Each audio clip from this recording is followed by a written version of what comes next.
কিন্তু যুবক, যুবক, তুমি জানো না তোমার মতো একজন রাসূলের সাহাবী, তোমার মতো একজন রাসূলের সাহাবী তাগড়া নওজোয়ান যুবক যার নাম হলো সালমান ফারসি। নাম শুনছেন? সালমান ফারসি রাদিয়াল্লাহু তাআলা আনহু জলিল কদর একজন সাহাবী। আল্লাহু আকবার বলেন। সালমান ফারসির বয়স হলো 250 বছর। কত বছর? জোরে বলেন কত বছর? এই সালমান ফারসি 250 বছর জিন্দেগিতে 50 বছর তিনি হিন্দু ধর্ম পালন করেছেন। কোন ধর্ম? 50 বছর তিনি মূর্তি পূজা করেছেন, 50 বছর তিনি খ্রিস্ট ধর্ম পালন করেছেন, 50 বছর তিনি ইহুদি ধর্ম পালন করেছেন। 3×50 কত হয়? কত? 150 বছর। আর 100 বছর তিনি 150 বছর মিথ্যা ধর্মের পিছনে দৌড়াতে দৌড়াতে সালমান ফারসি ক্লান্ত হয়ে গেলেন। তার কাছে হিন্দু ধর্ম মূর্তি পূজা ভালো লাগে না, খ্রিস্ট ধর্ম ভালো লাগে না, ইহুদিদের ধর্ম ভালো লাগে না। সালমান ফারসি দেখেন এই 3টা ধর্মের মধ্যেই ভেজাল।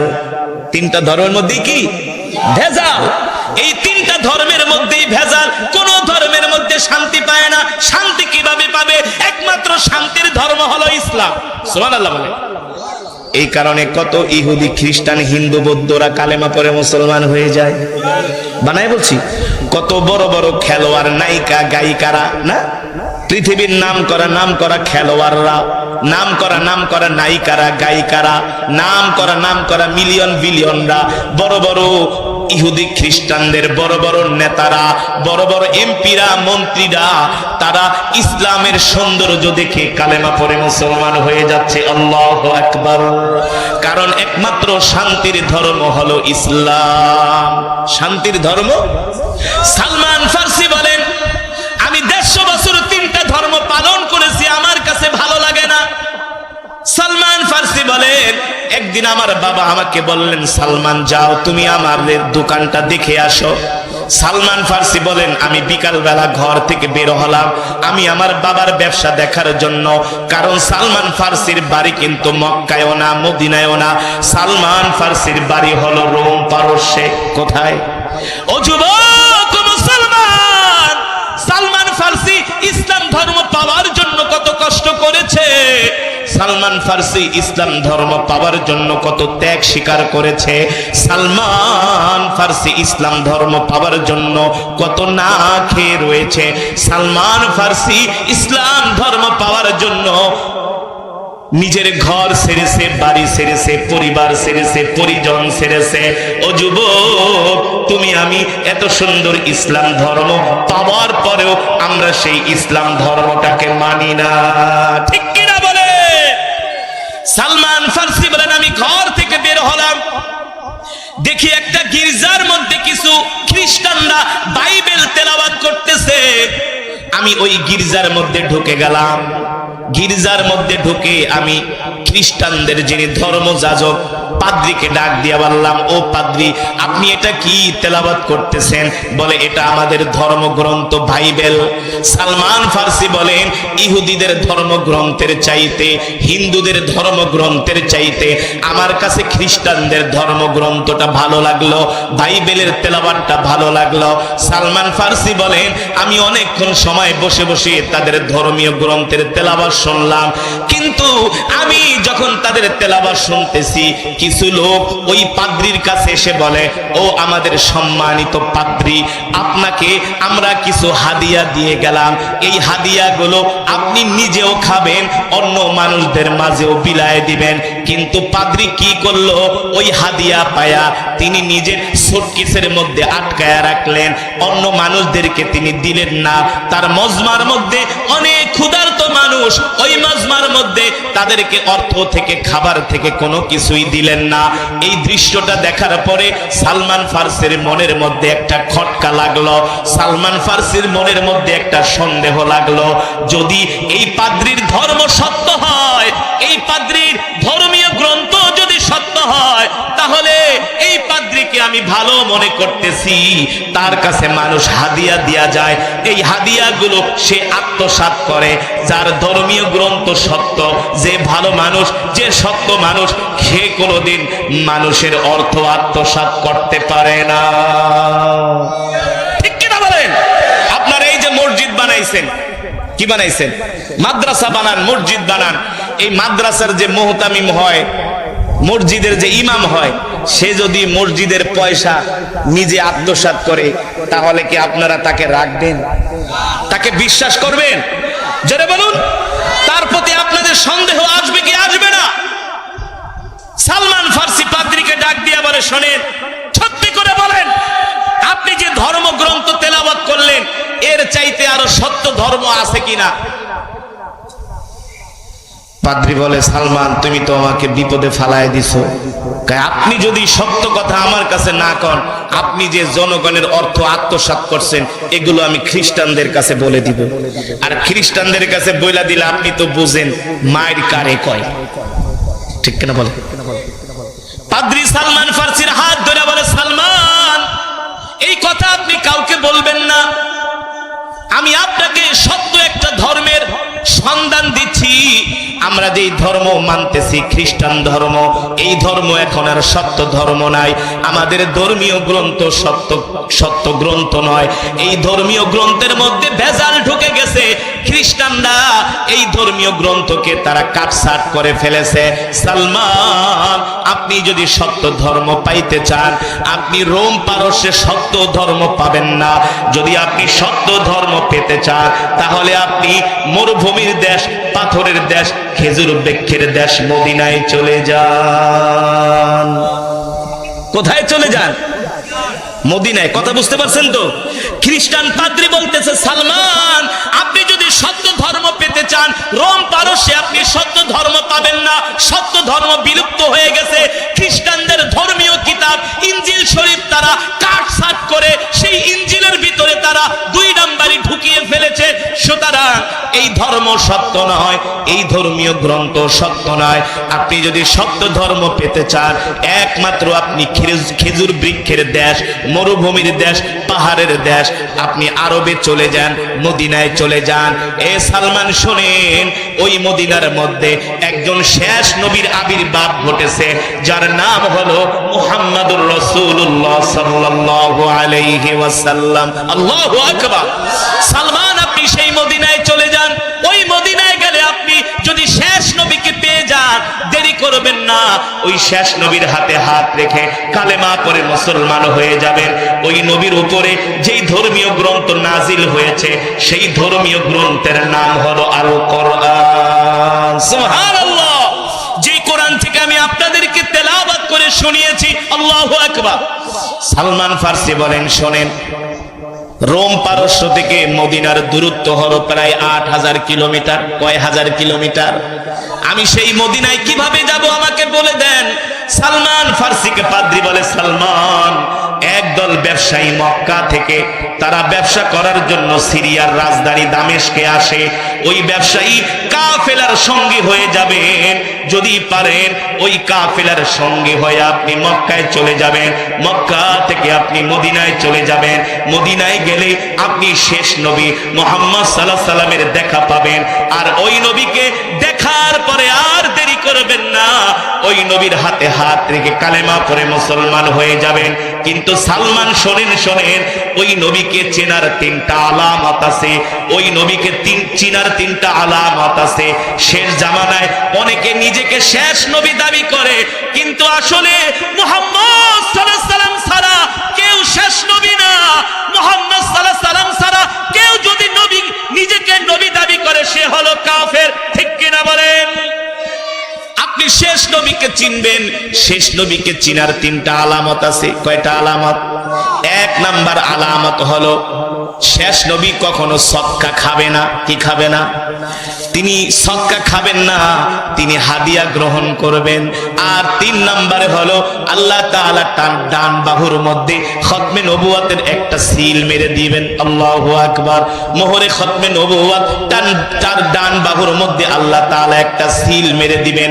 এই 3টা আলামত দেখে সালমান আপনি শেষ নবী মুহাম্মদ সাল্লাল্লাহু আলাইহি সাল্লামকে চিনে নেবেন। আল্লাহু আকবার। সালমান ফারসি দৌড়ে বাড়িতে গেলেন। বাড়িতে যাওয়ার পরে সালমান ফারসি তার মাকে ডাক দিছে, ও মা, বাবা এদিকে আসেন, শোনেন আমি আর এই রোম পারস্যে থাকবো না। কেন তুমি রোম পারস্যে থাকবা না? শোনেন, আমি তিনটা ধর্ম 150 বছর পালন করেছি, কোন ধর্ম আমার কাছে ভালো লাগে নাই। আমি একটা সত্য ধর্মের তালাশ পেয়েছি, আর ওই সত্য ধর্মের নবীর নাম হলো মুহাম্মদ সাল্লাল্লাহু আলাইহি সাল্লাম। আল্লাহু আকবার। মা আমাকে বিদায় দিয়ে দেন, আমি মদিনায় চলে যাব, শেষ নবীর কাছে যাব, তার হাতে হাত রেখে কালেমা পড়ে মুসলমান হয়ে যাব। আল্লাহু আকবার। সালমান ফারসির মা ডাক দিয়ে বলে, বাবা আমাদের জন্য কি তোমার মায়া লাগে না? সালমান ফারসির বাবা ডাক দিয়া বলে, বাবা আমাদের জন্য কি তোমার মায়া লাগে না? সালমান ফারসি বলে, মা আপনার জন্য মায়া লাগে, বাবা আপনার জন্য মায়া লাগে, কিন্তু শেষ নবী মুহাম্মদ সাল্লাল্লাহু আলাইহি সাল্লামের থেকে আমি আপনাদেরকে বেশি ভালোবাসি না। এ যুবক, এ মুসলমান, কেমন ছিল সাহাবীদের ঈমান আর কেমন ছিল নবীজির প্রতি তাদের ভালোবাসা? ঠিক কিনা বলেন? নবীকে এখনো চোখ দিয়ে দেখে নাই, নবীর জবানের কথাও শোনে নাই। আরে কপাল পোড়া মুসলমান! সালমান ফারসি এখনো নবীকে দেখে নাই, নবীর কথা চোখ দিয়েও জবান দিয়েও নবীর কথা শোনে নাই, কিন্তু শুধু খ্রিস্টান পাদ্রীর কাছে শুনছে শেষ জামানায় একজন নবী আছে মদিনায়, যদি সেই নবীকে পাইতে চাও রোম পারস্য থেকে মদিনায় চলে যাও। আজকে আমাদের কি অবস্থা? আমরা সেই নবীর উম্মত হইয়া সেই নবীর সুন্নাত, নবীর আখলাক, চরিত্র, আদর্শ আমাদের মাঝে নাই। ঠিক কিনা বলেন? ডেলি সিগারেট খায় 4 প্যাকেট, সারাদিন বাংলা সিনেমা, নামাজের কোনো খবর নাই, ধর্মের কোনো খবর নাই, নিজেকে অনেক বড় মুসলমান দাবি করে। ঠিক কিনা বলেন? কোরআন মাহফিলে কোরআনের মজমে আইসা বসতে চায় না, মসজিদে যায় বসতে চায় না, অথচ হারাম জিনিস ঘন্টার পর ঘন্টা দেখা দেখা কাটায় দেয়। এই রমজান মাসে অনেক গরু খাওয়া সুস্থ মুসলমানও রোজা রাখে না। সত্য নাকি মিথ্যা? এই যে একটা রমজান মাস গেল, রোজা রাখে নাই। আল্লাহ রাসূল কি বলছেন? যারা রমজান পাইল, নিজের গুনাহ মাফ করাইতে পারলো না, ওরা ধ্বংস হোক, ওরা ধ্বংস হোক। তো আপনি মুসলমানের বাচ্চা হইয়া, সন্তান হইয়া, মুসলমান হইয়া আপনি যে রোজা রাখলেন না, আপনি যে রোজা রাখলেন না, আল্লাহ রাসূল তো আপনাকে অভিশাপ দিয়েছে যে তুমি ধ্বংস হও। যে মাহে রমজান পাইল অথচ নিজের গুনাহগুলো ক্ষমা করাইতে পারলো না তার রবের কাছ থেকে, সে ধ্বংস হোক। আজকে আমরা মুসলমান শুধু দুনিয়া নিয়ে আসি, শুধু দুনিয়া দুনিয়া, শুধু দুনিয়ার পিছনে আমরা আমাদের সময় ব্যয় করি। দিনের পর দিন, রাতের পর রাত। চট্টগ্রামের এক ব্যবসায়ী তার বাড়িতে আমাকে মাহফিলে দাওয়াত দিয়ে নিয়ে গেছে, গার্মেন্টস ব্যবসায়ী। হুজুর আমি আপনার অনেক বড় ভক্ত, তা আমার অনেক ইচ্ছা আমি আপনাকে আমার বাড়িতে এনে একটা মসজিদ উদ্বোধন করাবো। পরে সে আমাকে একটা ঘটনা শোনাইলো যে হুজুর আমি এত গরিব ছিলাম, আমি ঠিক মতো এক বেলাও খেতে পাইতাম না। এমনও দিন গেছে আমি 1 সপ্তাহ পর্যন্ত এক বেলা খেয়ে খেয়ে আমি বেঁচেছি। তিন বেলা, আমি তো, এটা তো আমার জন্য ছিল স্বপ্ন। কি ছিল? স্বপ্ন ছিল। আমি 3 বেলা কোনোদিন 1 সপ্তাহ, আমার মনে পড়ে 10 দিন আমি এক বেলা খেয়ে কাটিয়েছি। তাও কি ডাল, আলু ভর্তা, কাঁচামরিচ, পান্তা ভাত। এত কষ্ট করেছি লাইফে। বাসা থেকে অফিসে গিয়েছি হেঁটে, রিক্সা ভাড়াও ছিল না। প্রায় 5 কিলোমিটার প্রতিদিন বাসা থেকে অফিসে যাইতাম হাইটা। হুজুর এখানেই শেষ না, এমনও দিন গেছে আমি টানা 4 রাত দাঁড়ায় দাঁড়ায় কাজ করছি। 4 রাত বলতে বলে আমার ডিউটি শুরু হয়েছে সকাল রাত 10টায়, আমি দুপুর 11টা পর্যন্ত নাইট করেছি, নাইটের পরে আবার ওভারটাইম করেছি। 4 রাত্র আমার কোনো ঘুম নাই। বলে এমনও দিন গিয়েছে আমি সন্ধ্যা 6টায় ডিউটি শুরু করেছি, সকাল 10টা পর্যন্ত 1 সেকেন্ডের জন্য ঘুমাই নাই। আমি বলি জীবনে তো অনেক কষ্ট করছেন। হুজুর অনেক কষ্ট করার পরে আজকে আল্লাহ আমাকে গার্মেন্টসের মালিক বানাইছে, আল্লাহ আমাকে সম্পদের মালিক বানিয়েছে। তো আমি তাকে বললাম, এত কষ্ট করে সম্পদ কামাই করছেন, মসজিদ বানাইছেন, শুধু মসজিদ বানাইলেই হবে না, এই মসজিদে সালাতও আদায় করতে হবে। ঠিক কিনা বলেন? এই মসজিদে সালাত আদায় করতে হবে। আপনি দুনিয়া কামানোর জন্য এত কষ্ট করছেন, কিন্তু আল্লাহকে পাওয়ার জন্য কতটুকুন কষ্ট করছেন? আপনার টাকা আছে, মসজিদ বানায় দিছেন, মসজিদ বানাইলে কি আপনি বেহেশতে চলে যাবেন? এত সোজা না। আপনি কি আল্লাহকে ঘুষ দিবেন? আল্লাহ কি আপনার ঘুষের পাগল? আল্লাহর কি কোনো কিছু দরকার আছে? কিছু মানুষের কনসেপ্ট, কিছু মানুষের চিন্তা চেতনা, মনে হয় আমি মসজিদ মাদ্রাসা বানাইলে, গরিবদেরকে দান করলে, অসহায় মানুষদেরকে দান করলেই আমি বেহেশতে চলে যাব, আমার আর নামাজ রোজার দরকার নেই। কথা বল, আছে কি আছে না? কত মানুষ জিজ্ঞাসা, হুজুর জান্নাতে যাওয়ার সহজ একটা পথ কইয়া দেন। আমি বলি সহজ পথ হইলো 5 ওয়াক্ত নামাজ পড়া। হুজুর সব ভাল লাগে, নামাজটা পড়তে ভাল লাগে না। আল্লাহ নিজে বলছেন, আস্তাঈনু বিস-সাবরি ওয়াস-সালাহ ওয়া ইন্নাহা লাকাবীরাতুন ইল্লা আলাল খাশিঈন আল্লাযীনা ইয়াযুন্নুনা আন্নাহুম মুলাকু রাব্বিহিম ওয়া আন্নাহুম ইলাইহি রাজিউন। এ যুবক, এ মুসলমান, তুমি 5 ওয়াক্ত নামাজ পড়তে পারো না, আর রাসূলের সাহাবী সালমান ফারসি রোম পারস্য থেকে মা বাবা পরিবার পরিজন নিজের বিলাসী জীবন ছেড়ে সে নবীকে পাওয়ার জন্য মদিনায় চলে যাচ্ছে। ঠিক কিনা বলেন? 150 বছর 3টা ধর্ম পালন করছে। সালমান ফারসি দেখতে শুনতে ছিলেন একেবারে প্রিন্সের মতো, রাজকীয় চেহারা ছিলেন সালমান ফারসি, এত সুন্দর সুদর্শন ছিলেন সালমান ফারসি। তার বাবার সম্পদের কোনো অভাব ছিল না, অর্থের কোনো অভাব ছিল না। সেই রাসূলের সাহাবী মাকে ডাক দিছে মা, বাবাকে ডাক দিছে বাবা, ভাই বোনকে ডাক দিছে এদিকে আসো, তোমরা আমাকে ক্ষমা করে দাও, আমি আর রোম পারস্যে থাকবো না। বাবা ডাক দিয়া বলে, তুমি আমার এত আদরের সন্তান, তুমি কোথায় যাবা? বলে আমি মক্কায় যাব। কেন? বলে আমি শেষ নবী মুহাম্মদ সাল্লাল্লাহু আলাইহি সাল্লামকে আমি খুঁজে পেয়েছি, আমি তার হাতে হাত রেখে আমি কালেমা পড়ে মুসলমান হয়ে যাব। কেমন ত্যাগ, কেমন কোরবানি, কেমন ত্যাগ, কেমন কোরবানি! আমাদের যে ইমানের অবস্থা, আমাদের যে ইমানের অবস্থা, আমরা যে গরু খাওয়া মুসলমান, আমরা তো ঠিক মতো 5টা ওয়াক্ত নামাজই পড়তে পারি না, নামাজই পড়ি না, রোজাও রাখি না, আল্লাহর দ্বীনও মানি না। অথচ রাসূলের সাহাবী সালমান ফারসি তার বিলাসী জিন্দেগি ছেড়ে দিয়ে, মা বাবা পরিবার পরিজন ছেড়ে দিয়ে, ভাই বোন ছেড়ে দিয়ে মক্কার দিকে রওনা শুরু করলেন। ওই পাদ্রী ডাক দিয়া বলে, সালমান শোনেন, ওই শেষ নবীকে চিনার 3টা আলামত আছে। এই 3টা আলামত যদি শেষ নবীর মধ্যে পেয়ে যান, আর দেরি করবেন না, শেষ নবীর হাতে হাত রেখে কালেমা পড়ে মুসলমান হয়ে যাবেন। সালমান ফারসি মা বাবার কাছ থেকে বিদায় নিয়া গাট্টি বস্তা গোল করে নিজের অর্থ বিত্ত যা ছিল সাথে নিয়া মক্কার দিকে রওনা শুরু করলেন। ও মুসলমান, ও যুবক, ঘটনাটা শুনতে আপনাদের কাছে অনেক সহজ মনে হয়, আসলে বিষয়টা কিন্তু তত সহজ না। সহজ? নিজের পরিবার পরিজন মা বাবা ছেড়ে আল্লাহর নবীকে পাওয়ার জন্য সব ছেড়ে চলে যাইতেছি, এত সোজা না রে বাবা। যত সহজে বলতেছি এত সোজা না।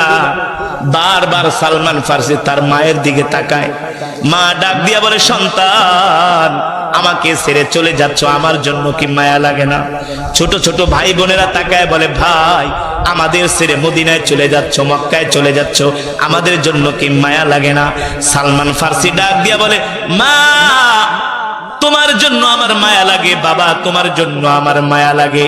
আল্লাহি রব্বিল কাবা, রবের কাবার কসম খায়া বলি, আল্লাহ আল্লাহ রাসূলের চাইতে আমি তোমাদেরকে বেশি ভালোবাসি না। আমি আমার ঈমানের জন্য যাচ্ছি, আমি আমার ঈমান বাঁচানোর জন্য যাচ্ছি, জাহান্নামের পথ থেকে বাঁচার জন্য আমি জান্নাতের পথ তালাশ করার জন্য যাচ্ছি। ও জনম দক্ষিণী মা, তুমি আমাকে ক্ষমা করে দিও। ও বাবা, তুমি আমাকে ক্ষমা করে দিও। হযরত সালমান ফারসি নিজের পরিবার পরিজন, নিজের জন্মভূমি মাতৃভূমি ছেড়ে এবার মক্কার দিকে রওনা শুরু করেছেন। রোম পারস্য থেকে সিরিয়ার রাজধানী জান্নাতি তো আর ধারে কাছে না রে বাবা। সিরিয়ার রাজধানী প্রায় 5000 কিলোমিটার দূরের রাস্তা। রোম পারস্য থেকে রওনা শুরু করছেন, সিরিয়ার রাজধানীর দিকে আসতেছেন। কখনো ঘোড়ায় চড়ে, কখনো উটের পিঠে চড়ে, কখনো পায়ে হেঁটে মরুভূমির মধ্যে দিয়া সফর করে, কখনো খায়, কখনো না খায়া থাকে, কখনো ঘুমায়, কখনো ঘুমায় না, গোসল নাই, খাওয়া নাই, গায়ের ভিতরে যে জামা ময়লা হয়ে গেছে। অনেক দিন পর্যন্ত সফর করতে করতে সালমান ফার্সি ক্লান্ত হয়ে গেছে। অনেক কষ্টের বিনিময়ে তিনি সিরিয়ার রাজধানী দামেস্কে পৌঁছালেন। সেখানে যায়া তিনি মানুষদেরকে জিজ্ঞেস করলেন, ভাই, মক্কা থেকে নাকি একদল ব্যবসায়ী কাফেলা, তারা ব্যবসা করার জন্য দামেস্কে আসছে, কোথায় আছে তারা? বলে, সামনে আগায় দেখো, আরবের ব্যবসায়ী কাফেলারা তাঁবুর মধ্যে বসে আছে, প্রচন্ড গরম, প্রচন্ড গরম। সালমান ফার্সি বলেন, আমি ঘেমে ঘরমাক্ত হয়ে গিয়েছি, অনেক দিন পর্যন্ত ঘুমাই না, খাই না, গোসল করি না, একেবারে জীর্ণ শীর্ণ হয়ে গেছে সালমান ফার্সি। ওই আরবের ব্যবসায়ীদেরকে যে প্রশ্ন করে, তোমরা কি মক্কা থেকে আসছো? তোমরা কি মদিনা থেকে আসছো? বলে, হ্যাঁ, আমরা মক্কা থেকে আসছি। তুমি কোত্থেকে আসছো? বলে, আমি রোম পারস্য থেকে আসছি। কেন আসছো? বলে, আমি তোমাদের সাথে মক্কায় যাব। মক্কায় নাকি একজন শেষ নবীর আবির্ভাব ঘটেছে, যার নাম হলো মুহাম্মদ ইবনে আব্দুল্লাহ। ওই ব্যবসায়ী কাফেলার যিনি সরদার ছিলেন, তিনি ছিলেন ইহুদি, আল্লাহ রাসূলের দুশমন। সে আর এক ইহুদিকে খোঁচা মেরা বলে, পাইছি, এটাকে যেভাবে হোক আমাদের কাফেলার মধ্যে নিতে হবে। ইহুদি ডাক দিয়া সালমান ফার্সির সাথে ভালো ভালো কথা বলে, বলে, শোনো, তুমি রোম পারস্য থেকে আসছো, তুমি আমাদের মেহমান, আমরা তোমাকে মক্কায় নিয়ে যাব, তবে শর্ত হলো তোমার কাছে যত অর্থবিত্ত আছে সবগুলো আমাদেরকে দিয়ে দিতে হবে। সালমান ফার্সি বলে, ভাই, আমার কাছে অর্থ কেন, যা আছে সব নিয়ে যাও, কোনো আফসোস নাই, তারপরও আমাকে আমার রাসূলের কাছে পৌঁছায়া দিও, তারপরও আমাকে আমার নবীর কাছে পৌঁছায়া দিও। আল্লাহু আকবার। এবার মক্কার ব্যবসায়ী কাফেলার বলে, ঠিক আছে, তুমি আমাদের সাথে থাকো। সালমান ফার্সি বলে, ভাই, কিছু অর্থ আমাকে দাও, যাতে করে আমি খাবার দাবার কিনা খেতে পারি। ইহুদি বলে, তোমার খাবার দাবার ব্যবস্থা আমরা করব, কোনো চিন্তা করো না, তুমি আমাদের সাথে যাবা। সব অর্থগুলো সালমান ফার্সির থেকে নিয়ে গেলেন, যত দামি দামি বস্তু ছিলেন, বস্ত্র ছিলেন, সব নিয়ে গেলেন। সালমান ফার্সি এক গায়ে এক কাপড়ে সালমান ফার্সিকে তারা তাদের কাছে রেখে দিলেন। যখন তারা সিরিয়ার রাজধানী দামেস্কে থেকে মক্কার দিকে রওনা শুরু করবেন, সিরিয়ার রাজধানী দামেস্কে থেকে মক্কা তো আর 1-2 কিলোমিটার, 100-200 কিলোমিটার না, প্রায় 2500-3000 কিলোমিটার রাস্তা। 3000 কিলোমিটার রাস্তা সিরিয়ার রাজধানী থেকে মক্কা। তারা উটের পিঠে চড়ে প্রচন্ড গরমের মধ্যে মরুভূমির মধ্যে দিয়া তারা যাত্রা করে, সফর করে। ওই ইহুদিরা ভালো ভালো খায়, সালমান ফার্সিকে একবেলা খাবার দেয়, ঠিক মতো খাবারও দেয় না, পানিও দেয় না। সালমান ফার্সি তাদের কাছে খাবার চাইলে সালমান ফার্সির উপরে অত্যাচার করে, নির্যাতন করে, জুলুম করে। সালমান ফার্সি বলে, ভাই, আমি আমার মা বাবা ছেড়ে শেষ নবীকে পাওয়ার জন্য মক্কায় যাইতেছি, তোমরা আমার উপর জুলুম করো না, অত্যাচার করো না। এবার মাঝপথে ইহুদিরা যায় বলে, এ বেটা, মুহাম্মদ হলো আমাদের দুশমন, আর তুই আমাদের দুশমনের কাছে যাইতেছস, মনে করছো তোর সাথে কি আমরা ভালো আচরণ করব? নাউজুবিল্লাহ। সালমান ফার্সিকে অত্যাচার নির্যাতন করতে করতে তারা যখন মক্কায় নিয়ে আসলেন, মক্কায় আসার পরে সালমান ফার্সি বলে, ভাই, কোথায় আছেন আল্লাহর নবী? আমাকে বলো, আমি সেই আল্লাহর রাসূলের কাছে চলে যাব। এবার ওই ইহুদি ডাক দিয়া বলে, তোকে আমরা ছাড়বো না, তোকে আমরা গোলাম হিসাবে বিক্রি করে দিব, তোকে আমরা গোলাম হিসাবে বিক্রি করে দিব। এবার সালমান ফার্সিকে তারা গোলাম হিসাবে বিক্রি করে দিলেন। সালমান ফার্সিকে তারা গোলাম হিসাবে বিক্রি করে দিলেন। একজন ইহুদি তাকে ক্রয় করে নিয়ে গেলেন গোলাম হিসাবে। এবার সালমান ফার্সিকে দিয়া তার ঘরের কাজ করায়, বাড়ির কাজ করায়, খেজুর বাগানের কাজ করায়, কোথাও সালমান ফার্সিকে যেতে দেয় না। সালমান ফার্সিকে ঠিকমতো খাবার দাবারও দেয় না। দিনের পর দিন, রাতের পর রাত, মাসের পর মাস এইভাবে চলতে থাকে। সালমান ফার্সি একদিন খেজুর গাছের মাথায় উঠা খেজুর পাড়তেছে, আর একজন যুবক দৌড়াইয়া খেজুর বাগানে আইসা ওই ইহুদিকে ডাক দিয়া বলে, ইহুদি, আমাদের কপাল পইরা গেছে, কেন কেন কি হয়েছে? এ মুহাম্মদ ইবনে আব্দুল্লাহ নিজেকে নবী দাবি করতেছে, আর মক্কার সব যুবকেরা মুহাম্মাদের হাতে হাত রেখে কালেমা পড়ে মুসলমান হয়ে যাচ্ছে। আল্লাহু আকবার।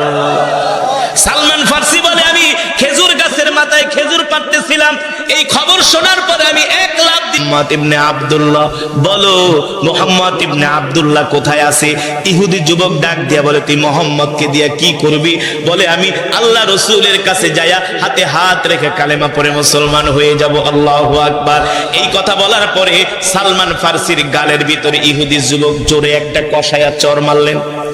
সালমান ফার্সি বলে, আমি দাঁড়ানো ছিলাম, দাঁড়ানো থেকে আমি বসে পড়লাম, আবার যায় তার পা ধরছি। ভাই চর মারছে, কোনো আফসোস নাই, দুঃখ নাই। বলেন আল্লাহর রাসূল কোথায় আছে?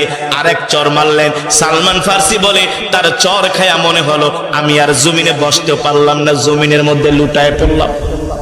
সালমান ফার্সি বলে, আমি এত কষ্ট করে রোম পারস্য থেকে আসছি, যদি আল্লাহর রাসূলকে না পাই তাহলে এত আমার সব কিছু বরবাদ হয়ে যাবে। আবার যে তিনি যুবকের পায়ে ধরলেন, ভাই আমাকে যত মারা মারো, যত অত্যাচার করো, আমার কোনো আফসোস নাই, দুঃখ নাই। এবার বলো আল্লাহর রাসূল কোথায় আছে? এবার ওই খেজুর বাগানের মালিক ডাক দিয়া বলে, বইলা দাও, বইলা দাও।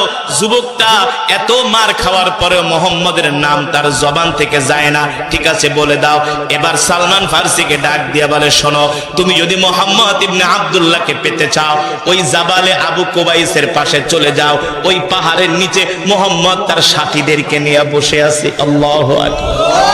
সালমান ফার্সি বলে, এই খবরটা শোনার পরে আমার আনন্দে চোখ দিয়া পানি চলে আসছে। আমার জীবনে যত খবর শুনেছি, এর চাইতে আমার কাছে আর খুশির খবর হতে পারে না। সালমান ফার্সি বলে, আমি কিছু খেজুর নিয়ে আল্লাহ রাসূলের দরবারের দিকে দৌড় শুরু করলাম। আমি এখনো রাসূলের দরবারের কাছ পর্যন্ত যাই নাই, দেখি আল্লাহর রাসূল সাহাবীদেরকে নিয়ে বসে আছে।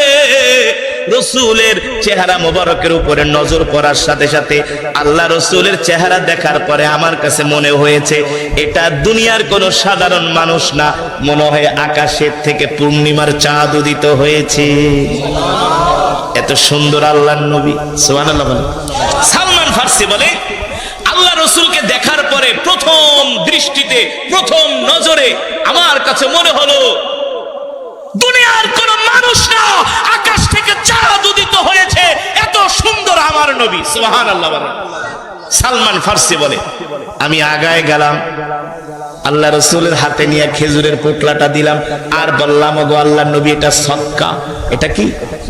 আল্লাহ রাসূল বলে, আমি নবী, আমার জন্য সদকা খাওয়া জায়েজ নাই। খেজুরের পোটলাটা তিনি সাথীদের মাঝে বিলায় দিলেন, বললেন, তোমরা খাও। সালমান ফার্সি বলে, ওই যে তিনটা প্রমাণ, কয়টা মনে আছে?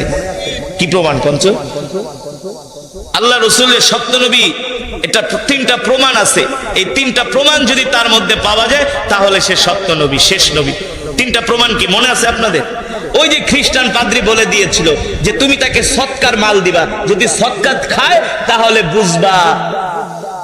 2 নাম্বার, ঠিক কিনা বলেন? ভেজাল আছে। আর যদি সৎকার মাল না খায় তাহলে বুঝবা কি? 1 নাম্বার অরিজিনাল। আর যদি হাদিয়া খায় 1 নাম্বার। আর তার শরীরের ডান বাহুর মধ্যে আল্লাহ তাআলা খতমে নবুয়তের একটা সিল, একটা মোহর মেরে দিয়েছে। সুবহানাল্লাহ বলেন।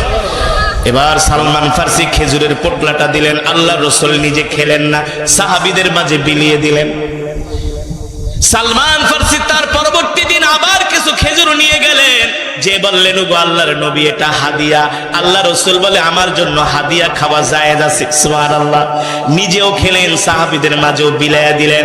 এবার 2টা প্রমাণ হয়ে গেছে, আর একটা প্রমাণ বাকি আছে। আল্লাহ তাআলা প্রিয় নবীজির শরীর মোবারকের মধ্যে ডান বাহুতে খতমে নবুয়তের একটা সিল মেরে দিয়েছেন, কিন্তু আল্লাহর নবী তো জামা মোবারক পরা, কিভাবে তিনি আল্লাহ রাসূলের সেই অঙ্কিত মোহর খতমে নবুয়তের সিল দেখবেন? আল্লাহ তাআলা শরীরের মধ্যে মধ্যে মুহাম্মদ সাল্লাল্লাহু আলাইহি সাল্লামের একটা সিল মেরে দিয়েছেন। সালমান ফারসি বলেন ওই সিল আমি দেখতে পাই না, কারণ আল্লাহ রসুল জামা পরিধান করা। সাহাবী সালমান ফারসি বলে আমি একদিন, 2 দিন, 3 দিন পর্যন্ত আল্লাহর নবীর পিছনে পিছনে যাই, সামনে সামনে যাই, ডানে যাই, বামে যাই, কোনোভাবে নবীজির শরীর মোবারকের মধ্যে খতম নবুয়তের সিল আমি দেখতে পাই কিনা। একদিন, 2 দিন, 3 দিন যখন সালমান ফারসি আল্লাহ রসুলের পিছে পিছে ঘোরে, আল্লাহ নবী তাকে ডাক দিছে, তালিয়া শাবাব, এ যুবক এদিকে আসো। 3 দিন পর্যন্ত আমার পিছনে পিছনে ঘোরো, ব্যাপারটা কি? তুমি কি প্রমাণ করতে চাও আমি সত্য নবী কিনা? সুবহানাল্লাহ বলেন। সালমান ফারসি বলে আমি যে প্রমাণ করতে চাই এটা আপনি বুঝেন কিভাবে? বলে আমি যদি না বুঝি তাহলে আমি নবী হলাম কিভাবে?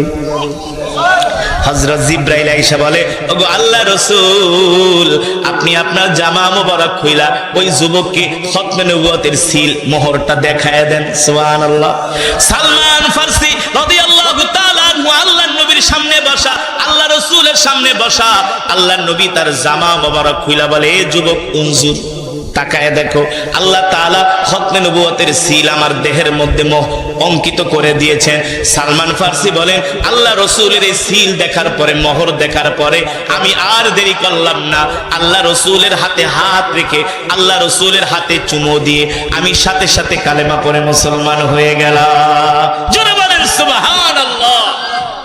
সালমান ফারসি এবার কালেমা পড়ে মুসলমান হয়ে গেছে। এবার ইহুদির বাগানে কাজ করে আর রসুলের সাথে আয়েশা সব সময় থাকে, সব সময় থাকে। একদিন ফজরের নামাজের পরে রাত্রবেলা আল্লাহ রসুলের উপরে কোরআনুল কারীমের একটা আয়াত নাজিল হয়েছে সূরাতুল কাসাস থেকে, যে আয়াতটা আমি তেলাওয়াত করেছি। আল্লাহ নিজে বলছেন ইন্নাকা লা তাহদি মান আহবাবতা ওয়ালাকিন্নাল্লাহা ইয়াহদি মান ইয়াশা ওয়া হুয়া আ'লামু বিল মুহতাদিন। নবী, আমি আল্লাহ আপনাকে কোন মানুষকে হেদায়েত করার দায়িত্ব দেই নাই, আপনি চাইলেও কোন মানুষকে হেদায়েত দিতে পারবেন না। হেদায়েতের মালিক জোরে বলুন। কোন পীর, কোন বুজুর্গ, কোন পিসা কোন মানুষকে হেদায়েত দিতে পারবে না, কোন ইমাম কোন মানুষকে হেদায়েত দিতে পারবে না। হেদায়েতের মালিক কোরআনুল কারীমের আয়াত নাজিল হয়েছে। সালমান ফারসি এত খুশি হয়েছে, এত খুশি, ফজরের নামাজ পড়ে আল্লাহ রসুলের সামনে বসে বলে ও আল্লাহর নবী, আজকে আমি সবচেয়ে বেশি খুশি হয়েছি। আল্লাহ রসুল ডাক দিয়ে বলে কেন? বলে আজকে কোরআনুল কারীমের একটা আয়াত নাজিল হয়েছে, এই আয়াত নাজিল হওয়ার কারণে আমি সবচেয়ে বেশি খুশি হয়েছি। আল্লাহ রসুল বলে কেন সালমান তুমি খুশি হয়েছো? সালমান ফারসি বলে গো আল্লাহ রসুল, আল্লাহ তাআলা এই আয়াতের মধ্যে বলছেন আপনার হাতে আল্লাহ হেদায়েতের দায়িত্ব দেয় নাই, যদি আপনার হাতে আল্লাহ হেদায়েতের দায়িত্ব দিত আমি রোম পারস্য থেকে সালমান কবে হেদায়েত পাইতাম, কবে আপনার কাছে আসতাম, কালেমা পড়ে মুসলমান হইতাম, তার কোনো ঠিক ঠিকানা ছিল না। আল্লাহ যদি আপনার হাতে হেদায়েত দিত সর্বপ্রথম আপনি মক্কার কাফেরদেরকে হেদায়েত দিয়ে মুসলমান বানায় দিতেন। ঠিক কিনা বলেন? কারণ মক্কার কাফেররা সবাই তো ছিল রসুলের আত্মীয়, ঠিক না? আত্মীয় স্বজন, বংশের বাহিরে দেশের লোক, গ্রামের লোক, এক জায়গার লোক। আল্লাহ রসুল তো চাইতেন না কেউ জাহান্নামের আগুনে জ্বলুক, তারপরে মদিনার মানুষদেরকে হেদায়েত দিতেন, তারপরে জর্দান, সিরিয়া, এই হেদায়েত পেতে পেতে কবে যে রোম পারস্যে দাওয়াত যাইতো, আল্লাহ রসুলের কাছে সালমান আসতে পারতেন তার কোনো ঠিক ঠিকানা ছিল না। সালমান ফারসি বলে আল্লাহ তাআলার কাছে হেদায়েত থাকার কারণে আল্লাহ আমাকে রোম পারস্য থেকে আপনার কাছে নিয়ে আসছে, এই কারণে আমি সবচেয়ে বেশি খুশি হয়েছি। ওগো রসুল, আপনি তো জানেন না আমি আপনাকে পাওয়ার জন্য কত কষ্ট করেছি। সালমান ফারসি সাহাবীদের সামনে তিনি তার ইসলাম ধর্ম গ্রহণের এই ঘটনাটা তিরমিজির বর্ণনায় আসছে, তিনি বলতেছিলেন আর ওমরের মতো সাহাবী, শক্ত দিলের সাহাবী, যে কাফেরদেরকে ভয় পাইতো না, যিনি ছিলেন কাফেরদের জন্য আতঙ্ক, যিনি ছিলেন রাগী সাহাবী, তারও চোখ দিয়া ঝরঝর করে পানি পড়তেছে সালমান ফারসির এই কষ্টের কথা শুনা, যে সে কত কষ্ট করে সেই রোম পারস্য থেকে মক্কায় আইসা আল্লাহ রসুলের হাতে হাত রেখা কালেমা পড়ে মুসলমান হয়েছে। ওই মজমার মধ্যে কান্নার রোল পড়ে গেছে, কান্নার রোল। মাঝে মাঝে সাহাবীরা ডাক দিত সালমান ফারসিকে, ভাই আসেন, আপনি যে এত কষ্ট করে রোম পারস্য থেকে আসছেন মক্কায় মদিনায়, আমাদেরকে সেই ঘটনাটা শোনান, আমাদেরকে শোনান। দিনের পর দিন, রাতের পর রাত, না খায়া, না কষ্ট করে, না ঘুমায়া, এক জামায় এক কাপড়ে কত কষ্ট করে মা বাবা পরিবার পরিজন ছেড়ে সেই রোম পারস্য থেকে মক্কায় চলে আসছে, আল্লাহ রসুলের সাথে মদিনায় গেছে। সালমান ফারসি রাদিয়াল্লাহু তাআলা আনহু আল্লাহ রসুলের কত জলিল ও কদর সাহাবী ছিলেন, আল্লাহ রসুলের কত প্রিয় সাহাবী ছিলেন। কেমন প্রিয় সাহাবী ছিলেন? আপনারা যারা মদিনায় যান দেখবেন রসুলের রওজায়ে আতহারের পাশে একটা আয়াতে কারিমা লেখা আছে, সূরাতুল হুজুরাতের মধ্যে আসছে যে তোমরা রসুলের সামনে উঁচু আওয়াজে কথা বলবা না, রসুলের সামনে উঁচু আওয়াজে কথা বলবে না।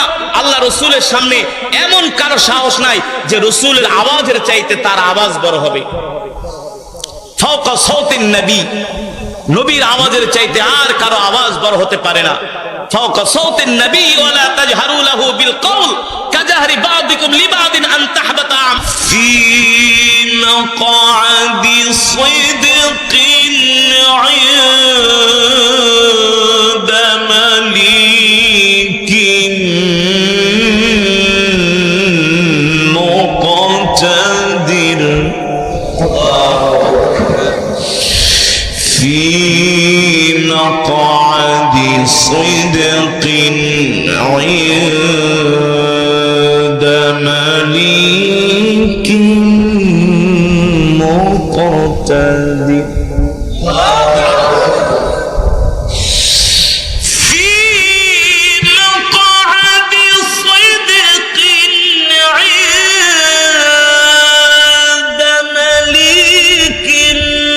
مقتدر بسم الله الرحمن الرحيم